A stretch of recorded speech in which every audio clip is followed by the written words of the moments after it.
स्वामी श्री तुलसीदास जी महाराज ने मंगलाचरण किया। मंगलाचरण में वाणी विनायक का स्मरण किया। और वाणी विनायक तो हैं ही। वस्तुतः श्री किशोरी जी भी वाणी है,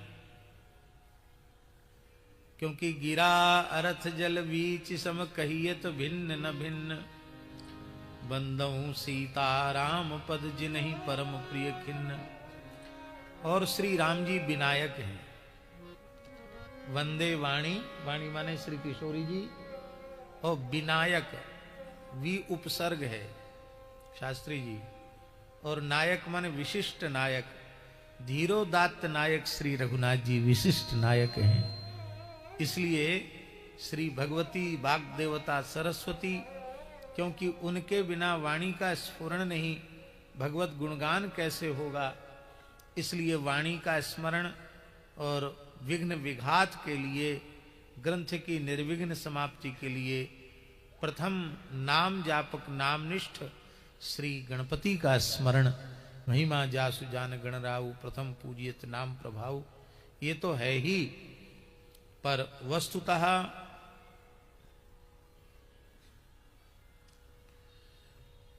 वर्णानाम अर्थसंघानाम रसानाम छंदसामपि मंगलानांच कर्तारौ वंदे वाणी विनायकौ। इस श्लोक में, मंगलाचरण के प्रथम श्लोक में वाल कांड से लेके उत्तर कांड तक संपूर्ण श्री सीताराम जी का चरित्र प्रतिष्ठित है। इसकी चर्चा हम जब क्रम से कर रहे थे उस प्रसंग में हम कर चुके हैं। वर्णा नाम से लेकर के, वर्णा नाम में वालकांड है, अर्थ संघा नाम में अयोध्या कांड है, रसा नाम में अरण्य कांड है, और सुंदर कांड छंद माने जातियां, बंदर भालुओं की जातियां, और युद्ध कांड है राक्षसों की जाति प्रजाति, इनका युद्ध। और अंत में राम राज बैठे त्रैलोका, हर्षित भये गए सब शोका, मंगलानांच कर्तारौ। ऐसे जो श्री सीताराम जी हैं वो मंगलानां करता हैं, मंगलों के करता हैं। ऐसी श्री किशोरी जी और इस चरित्र के विशिष्ट नायक श्री रघुनाथ जी, इन दोनों के चरणों में हम प्रणाम करते हैं। ये भाव भी इसका है।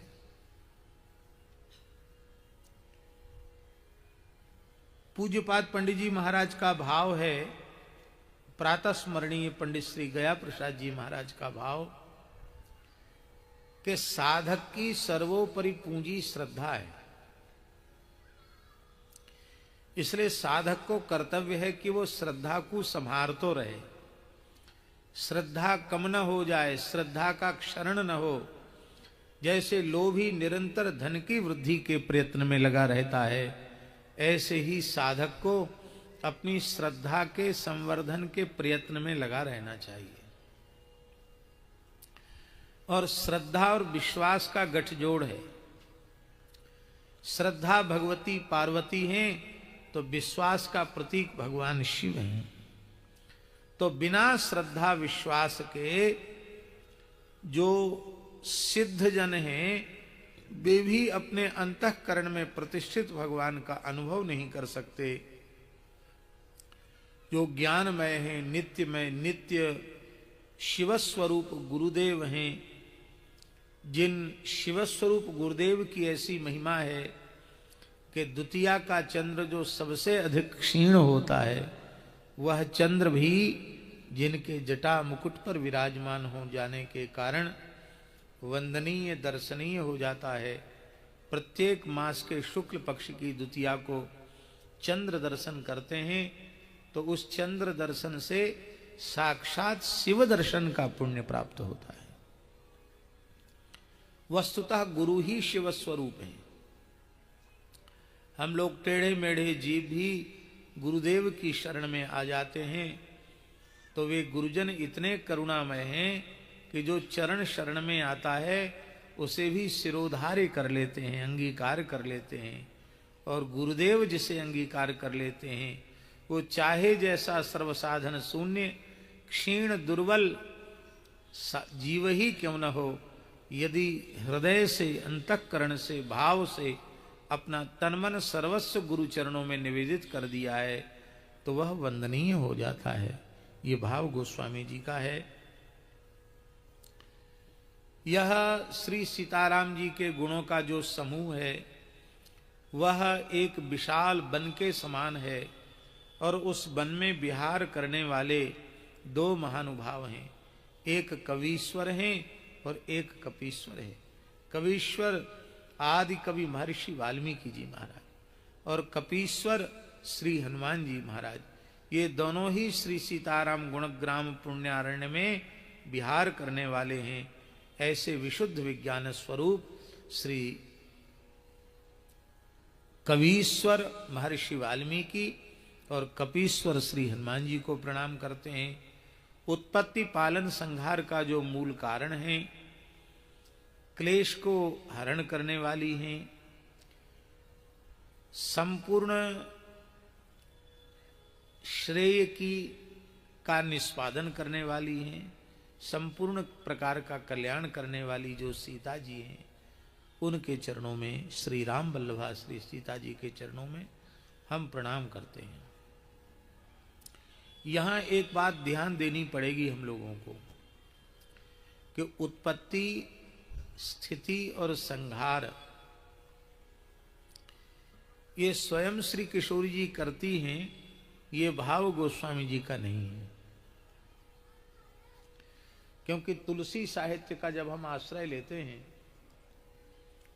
और उसमें मुख्यतया श्री रामचरितमानस का, तो गोस्वामी जी का भाव क्या है? उपजहि जासु अंश गुण खानी, अगणित लक्ष्मी उमा ब्रह्माणी।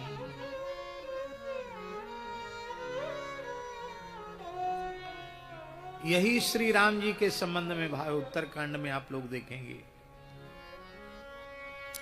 इसलिए जिनके संकल्प मात्र से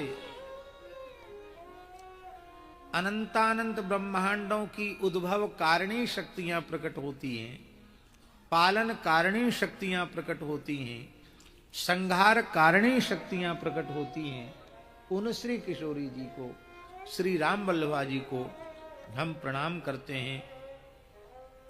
स्वयं तो वे अपने प्राण जीवन धन के साथ नित्य विहार में ही निमग्न रहती हैं, उन्हें स्वयं इस कार्य को करने की आवश्यकता नहीं है। उनके अंशांश से भी यह सब कार्य संपादित हो जाते हैं। जिनकी माया के वशीभूत यह संपूर्ण विश्व ब्रह्मादि देवता असुर हैं, जिनकी सत्ता से रज्जु में सर्प की तरह यह, जैसे रज्जु में सर्प की प्रतीति मिथ्या है, ऐसे ही साक्षात श्री सीताराम जी का स्वरूप जगत जड़ चेतन जग जीव जत सकल राममय जान, बंदऊ तिनके पद कमल सदा जोर जुगपान। ब्रह्मात्मक जो जगत है उसकी ब्रह्मात्मक रूप में अनुभूति न हो करके और जड़ जगत के रूप में अनुभूति हो रही है, इसी का नाम माया है। रज्जौ यथा हेर ब्रह्मा। और जिन भगवान के चरणों का आश्रय कोई भाग्यशाली जीव ले लेता है तो उसको मानो भव सागर से पार उतरने के लिए जहाज प्राप्त हो गया है। जहाज में बैठा हुआ व्यक्ति बिल्कुल भी तैरना न जानता हो और जहाज का आश्रय ले ले तो बड़े से बड़े समुद्र को पार उतर जाता है। जिन श्री सीताराम जी के युगल चरण कमल भव सागर से पार उतरने की एकमात्र नौका हैं, वो समस्त कारणों के परम कारण जो भगवान श्री राम हैं, उनकी मैं वंदना करता हूँ। उन राम जी का नाम रामाख्य मीशम हरिम, राम है जिनकी आख्या, ऐसे जो श्री हरि हैं मैं उनकी वंदना करता हूं। श्रीमद् रामचरितमानस में क्या है, गोस्वामी जी कहते हैं अनेक पुराण वेद और आगम निगम ग्रंथों से सार सार यहां समुद्रित किया गया है। वो जो कुछ यहां लिखा गया है वह अनेक पुराण वेद शास्त्र से सम्मत है। शास्त्र से असम्मत कोई भी बात रामचरितमानस में नहीं कही गई। हमने बड़े प्रामाणिक महापुरुष से यह बात सुनी कि पूज्यपाद स्वामी श्री करपात्री जी महाराज, जो श्री सीताराम विवाह महोत्सव में भी जिनका पदार्पण हो चुका है, पूज्य बक्सर वाले महाराज जी के आग्रह से, उन्होंने एक बार कहा, और इस बात के साक्षी थे पूज्य धर्म संघ वाले गुरु जी, उनके सामने कहा कि संतों की वाणियां सब बहुत अच्छी हैं और जीव जगत का कल्याण करने वाली हैं, पर सब की सब वाणियां हमारे गले के नीचे नहीं उतरती। संतों की वाणियां, अनेक संत हैं भक्ति काल के, उनकी रचनाएं हैं।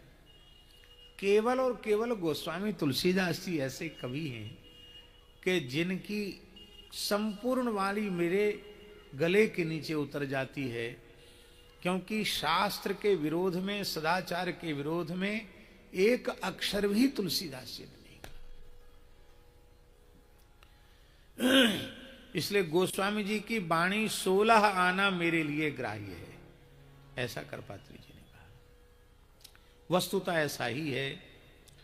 इसलिए और रामायणे निगदितं क्वचिदन्यतोपि, कुछ कुछ क्वचित अन्यतः अपि, इसका अर्थ है कि परंपरा से संतों के मुखारविंद से जो सुना उसको भी हमने इसमें स्थान दिया है। यहां न पक्षपात कछु राखूं, वेद पुराण संत मत भागूं। संत मत को भी कहा, और संत मत भी प्रमाण नहीं परम प्रमाण है। इसके संबंध में एक बात हम आपको निवेदन करें।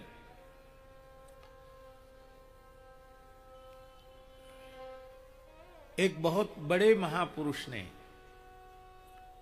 एक बार हमसे कहा कि आपने जो भागवत जी की कथा कही वो बहुत अच्छी कही, लेकिन उसमें आपने जो विदुर जी का प्रसंग बोला वो भागवत में कहाँ है? विदुर जी का आतिथ्य भगवान ने स्वीकार किया, ये प्रसंग तो भागवत जी में नहीं। और छिलके खाने वाली बात तो बिल्कुल भी नहीं लिखी है। अब आप कहेंगे कि महाभारत में है, तो महाभारत में भी नहीं है। जब श्रीमद् भागवत में भी नहीं है और महाभारत में भी नहीं है, तो आपने सारी बात तो शास्त्र सम्मत कही, पर ये मनगढ़ंत कैसे कह दिया? इसका कहीं कोई प्रमाण आपने देखा है क्या? मर्यादा के कारण उन श्रेष्ठ महापुरुष का हम स्पष्ट नामोच्चारण नहीं कर रहे हैं। उनके चरणों में हम प्रणाम करते हैं। वे भी हमारे पूज्य महापुरुष, भारतवर्ष की संत परंपरा के मूर्धन्य महापुरुष रहे हैं। तो हमने उनको एक ही बात कही कि महाराज जी, भक्तमाल में प्रियादास जी ने टीका में ये चरित्र लिखा है, तो कम से कम 350 वर्ष से ऊपर का समय तो प्रियादास जी की टीका को हो ही गया। इतना पुराना प्रमाण तो है ही। फिर सूरदास जी ने भी स्मरण किया, नामदेव जी ने स्मरण किया, नरसिंह मेहता ने स्मरण किया। तो इतने भगवत प्राप्त संत आचार्य विदुर जी के आतिथ्य का स्मरण कर रहे हैं। साग विदुर घर खायो, अथवा केले की बात भी स्मरण कर रहे हैं, तो यह अप्रमाण तो नहीं हो सकते। बोले हम ये नहीं पूछ रहे हैं आपसे प्रमाण अप्रमाण, आर्ष ग्रंथ में तो इसका प्रमाण है नहीं। फिर उन्होंने कहा भक्तमाल कोई प्रमाण है? हिंदी का ग्रंथ है, वो कोई प्रमाण है? तो हमको इससे बड़ी पीड़ा हुई। फिर दास ने पूज्य गुरुदेव भक्तमाली जी को निवेदित किया। उन्होंने कहा जो भक्तमाल को प्रमाण नहीं मानते, हम उनके उस वचन को प्रमाण नहीं मानते, हम उनको प्रणाम करते हैं। और महाराज जी ने कहा कि शास्त्र में प्रक्षिप्तांश संभव है, किंतु संत की अनुभूति का जो विषय बना है उसमें संदेह का तनिक भी अवसर नहीं है। इसलिए संत मत ग्राह्य है, आदरणीय है, श्रद्धा पूर्वक स्वीकार करने के योग्य है।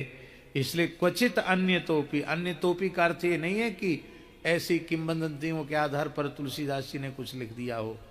स्वयं संतों की अनुभूति के आधार पर भी जो उपयुक्त था सिद्धांत विवेचित करना, उस सिद्धांत को भी गोस्वामी तुलसीदास जी महाराज ने अपने ग्रंथ में आश्रय दिया है। ऐसे इस दिव्य ग्रंथ को तुलसीदास जी कहते हैं अपने अंतःकरण के सुख के लिए और जीव जगत के परम उपकार के लिए भाषा में, बोलचाल की भाषा में इस ग्रंथ की मैं रचना करता हूं। ये बात बहुत प्रसिद्ध है कि पहले तुलसीदास जी ने संस्कृत में ही लिखा, लेकिन भगवान शिव उसकी चोरी कर लेते थे, बड़े दुखी हो जाते। दिन भर लिखते हैं और सवेरे होते ही गायब कहाँ से हो जाता है। तब शिव जी ने कहा कि वो तो आप वाल्मीकि रूप में बहुत कुछ लिख चुके हैं, आगे संस्कृत भाषा का ह्रास होने वाला है, इसलिए सब लोग रामचरित्र का लाभ ले सकें, इसलिए भाषा में ही इसको लिखो। तो इसलिए भगवान शिव की आज्ञा से तुलसीदास जी इसको भाषा में लिख रहे हैं। पुनः मंगलाचरण में गणपति स्मरण पूर्वक और भगवान की कृपा का स्मरण करते हुए मूकम करोति वाचालम पंगुम लंघयते गिरिम यत् कृपा तमहम वंदे परमानंद माधवम। ये जो श्रीधर स्वामी पाद का श्रीधरी के मंगलाचरण का एक श्लोक है, उसी के भाव को गोस्वामी जी ने यहाँ मूक होए बाचाल पंगु चढ़े गिरिवर गहन जासु कृपासु दयाल द्रवौ सकल कलिमल दहन। भगवान क्षीर सिंधु विलासी भगवान श्रीमन नारायण का स्मरण कर रहे हैं गोस्वामी जी। नील सरोरुह श्याम तरुण अरुण वारिज नयन करौ सुमम उर्धाम सदा क्षीर सागर सैन। मेरे हृदय में वो अपना ध्यान बनावे। इसका मतलब है मेरा हृदय ही क्षीर समुद्र बन जाए और उसमें भगवान नारायण शेष पर्यंक पर पौड़ जाएं और श्री भगवती पराम्बा महालक्ष्मी जो परमाचार्या हैं वे श्री नारायण का चरण संवाहन करते हुए मेरे हृदय में विराजमान रहें। और अंत में गुरु तत्व की वंदना आपने की।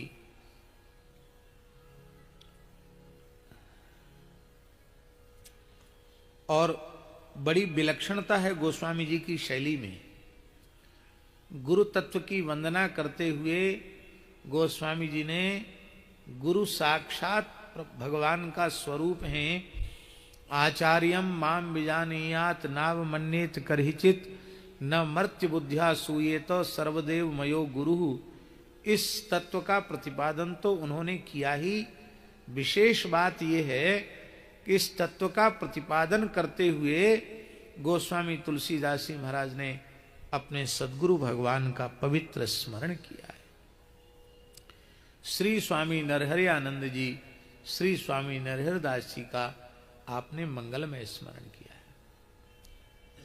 और महाराज जी, स्वामी जी देखिए, गोस्वामी जी की अद्भुत मर्यादा, शास्त्र की मर्यादा। आत्मनाम गुरुर नाम नामाति कृपणस्य च श्रेयस कामो न गृहणीया ज्येष्ठापत्य कलत्रयो। आत्मनाम, बहुत से लोगों का अभ्यास होता अपना नाम लेकर बातचीत करने का। अपना नाम नहीं लेना चाहिए। कोई पूछे तो, कोई पूछे कि आपका शुभ नाम क्या है,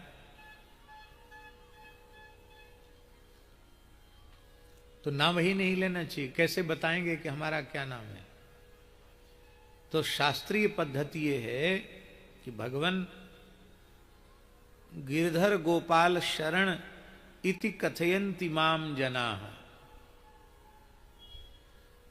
आपसे पूछें भवतः किन नाम, आपका क्या नाम है, तो यदि आप मर्यादा जानते होंगे तो कहेंगे भगवान लोग मुझे गिरधर गोपाल शरण कहते हैं।